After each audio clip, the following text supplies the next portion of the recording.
Welcome to the Sales Influence Podcast, where we talk about finding the why in how people buy. I'm your host, Victor Antonio. Thank you for joining me. Thank you for lending me your ears. Thank you for just tuning in.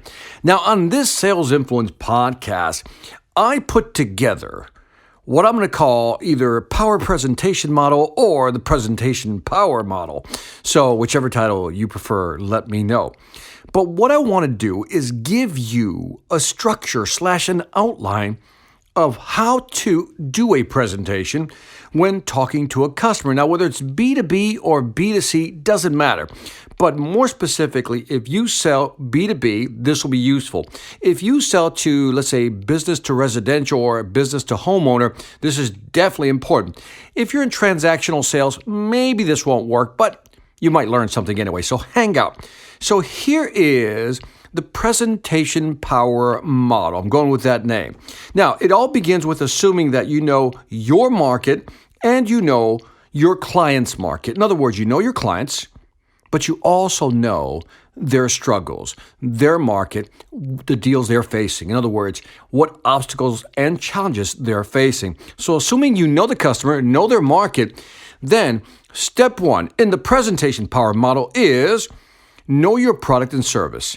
By knowing your product or service, I want you to really think about having a value proposition down. To me, a value proposition, if I ask you right now, what's your value proposition for the product or service you offer, you should be able to give that to me in one, at most, 2 sentences. That's all I want to hear, a quick description of what you offer. That value proposition should cause me to say, how do you do that? So for example, if you provide the best training in the world, you want people to say, well, how do you do that?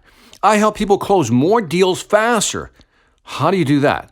So does your value proposition cause the person, your potential client, your lead, your prospect to go, well, how do you do that? How do you go about doing that? Now, if you can do that, if you can describe your product and your service very quickly, the next step is you need to know what questions to ask. Not only what questions to ask, but in what sequence. Now, this is important. So first, know your product or service, right? Really understand what it is you offer. And again, this is assuming you understand the client and their market. But know your product, step number 1. Step number 2, what questions should you ask and in what sequence? You've heard me say this over and over again. The average salesperson practices what to say. The best of the best salespeople, the superior salespeople, practice what to ask. Because when you know what to ask and how to ask and what sequence to ask it in, you are guiding / controlling the conversation. So know what questions you want to ask to guide the conversation. Step number 3 in the presentation power model, proof. You have to prove to your customer what you're saying is actually true. So now proof has several dimensions. For example, one, you might have to demonstrate the product, right? In other words, demo something, show them, do a how-to. So that's a demonstration. Or maybe you'll have to show them some data, supporting data, proving your point when you talk about your product or service. Or how about statistics? Again, numbers to really reinforce what you're saying. Last but not least, part of the proof puzzle is to give them or show them you have credibility. How do you do that? Talk about the companies you've worked with, right? Show the logos, talk about the case studies, things that you worked on with other companies similar to theirs that will build your credibility. So, quick recap. Step number 1, know your product and service and your value proposition. Step number 2, know what questions to ask and in what sequence to ask them is to guide the conversation.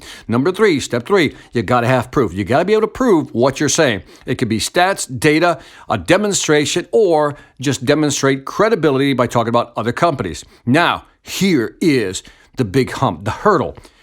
Also, I want you to anticipate the objections and concerns that customers have. Now, you know I've always talked about blocking objections. If you go into my Sales Velocity Academy, you'll see my program called Blocking Objections. Overcoming objection to me is old school.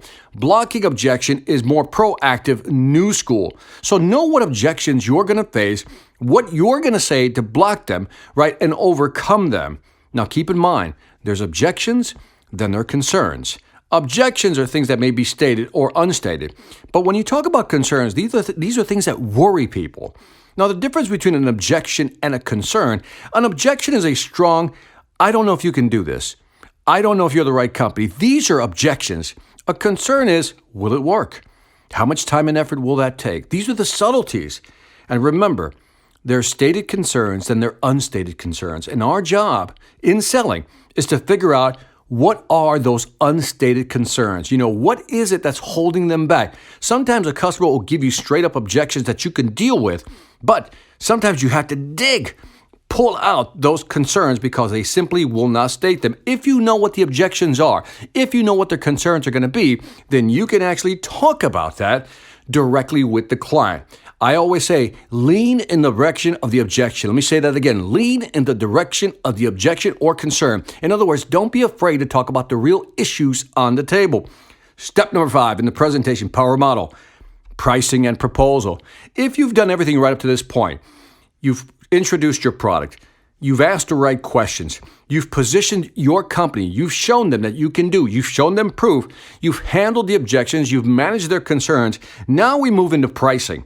Now, depending on what you're selling, you're going to have to show different types of pricing proof, I'll call it that. In other words, maybe they want to know what the break-even point is, return on investment, total cost of ownership, internal rate of return, or maybe just the terms and condition of that proposal. So moving into the proposal phase, know what you're going to present, but also show the customer how they're going to get their money back, why the break-even's there, when is the break-even, return on investment, what to anticipate, what's the real cost of ownership, so forth and so on. Then, let's say that you've gone up to this point. That's step number 5. Now, step number 6, which is the final one, is that you have to provide a path to success. You have to give them a roadmap, a blueprint of how this is going to work. Now, let me slow down because this is important. You can talk about your product and service and your value proposition. Great. You've asked the right questions. And again, you've shown them proof, who you are, what you can do, and your product, actually your service does work. Then you've managed the objections, you assuage the concerns, you've put down the pricing and proposal. Now, we need to move into the close. Most people want to go to the close. To me, a close is, where do we go next? But before we get into the where do we go next, let's explain to them how it's going to work. For example, let's say you're swapping out a software system, right? The biggest concerns are going to be is data integrity, moving the system over, downtime, interruption of workflow, whatever it may be. But what if, after presenting the proposal, you say something like this? They'll look at the pricing. Here's the proposal we've put together. Which one of these best fits your need in terms of budget? Perfect, great. Now, here's how this is going to roll out. First week, we're going to get this done. Second week, third week, fourth week, and fifth week. In other words, you give them a roadmap, a blueprint, and then you go for the close, right? And that's the assumption that you're going to go for the close at the end. You got to ask for the order. So let's go through the presentation power model one more time. Product, service, you got to know your value proposition. Number 2, you got to ask the right questions. Know what questions to ask and in what sequence to ask them in. Then, number 3, provide proof. Data, stats, demonstrate something. Show that you've worked with companies like theirs in the past. Step number 4, manage the objections, assuage the concerns. Step number 5, move in the pricing proposal. Show return on investment, total cost of ownership. Again, they're concerned about pricing. Let's show them the real value. And last but not least, step number 6 is the path to success. You got to show them a blueprint, milestone, how this program is going to roll out, how this is going to work. And if you can do this model, if you can work with the customer, you will feel their anxiety go down, because once they understand that you understand who they are, you understand their concerns, you understand their business, you've demonstrated you're credible. Now they just want to know, how is it going to roll out? And if you can show them that, you're more likely to close than not. And that is it for this Sales Influence podcast. Leave me some feedback on iTunes, Stitcher, YouTube, Pandora, or Spotify. Let me know what you think. I'd greatly appreciate it. Also, if you haven't done so already, why haven't you checked out the Sales Velocity Academy? 50 courses, 500 plus videos, the ultimate toolbox to sell you, to get you to sell more faster. Check out salesvelocityacademy.com. Lastly, I want to thank you for listening. This is Victor Antonio, always reminding you, selling ain't hard when you know how. Take care.